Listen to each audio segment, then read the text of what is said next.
අර්ජුනා ඔබ වෙඩි කන ලෑස්ති වෙන්න එපා හරිද? ඔබ යාපනයේ පාලනය ඉල්ලනවා විජේත් එක්ක කරන්නනේ. දැන් ඔබ කියනවා විජේත් එක්ක කරගෙන යන්නල්ලු යාපනය. විජේ කියන්නේ උඹලට වීරයෙක් වුණාට අපිට වීරයෙක් නෙමෙයි. විජේට වඩා වීරයව මේක අල්ලන්න. එලාර හොඳ වීරයෙක්නේ. ගැමුණු යාර ෂොට් එක දුන්න ඔබ දන්නව ඇතිනේ නේ. එතනින් පස්සේ පුලහත්ති බාහිය පණේමාර පිළියමාර දාටිය පීටිය පණ්ඩු පාරින්ද කුද්ද පාරින්ද රාජේන්ද්‍ර රාජ අනිකංග කාලිංග මාග වෙරකන් ආවා. දන්නව ඇතිනේ. 21ක් දෙවන නායකයෝ මේක පාලනය කරේ බොහොම ටික කාලයයි. ප්‍රභාකරන්ටත් පැත්තක් අල්ලගෙන පොඩි සද්දයක් දාන්න හම්බුනේ ටික කාලයයි. සිංහල කොල්ලෝ ඉන්නකන් දැන් දෙවල කොල්ලොත් ඉන්නවා ඒකෝ අපිත් එක්ක. මුස්ලිම් කොල්ලොත් ඉන්නවා. සෝ ගෙරියෝගේ ගෑ ගැවුවට. හරිද පරියෝ.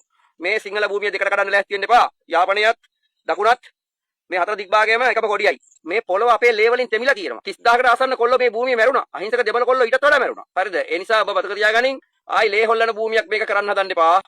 අර්ජුනා ඔබට පදවියක් ලැබුණා නම් ඔය පරිස්සම් කරලා හිටපන් මන් දැක්ක ඊට තොර ගෑනුත් ගල් ගහනවා ඊපෙරේදා. තෝ මහ පඩත්තලේ කියකෝ. ඔබ ඉස්සෙල්ලා මේ මාතෘ භූමියට ආදරය කරපන්. ඔබගේත් මාතෘ භූමිය මේක. ඔබගේ අම්මා ඔබ වැදුවේ මේ බිමේ.